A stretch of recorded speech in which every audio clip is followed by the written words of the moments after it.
Unutma Mahidem, sevgimiz kalbimizi bir arada tutan bir bağlantıdır. Yanına oturup kulağına seni sevdiğimi fısıldayacağım. Nefes kesen gözlerine bakacağım. Seni sonsuza dek her zaman seveceğim. Seni sevmeyi seviyorum. Gözlerinin gözlerime bakışını kalbimi derinden yakıyor. Ben sana toprak gibi yanıyorum.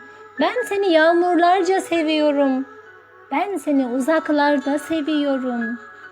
Ben seni uzaklarda seviyorum.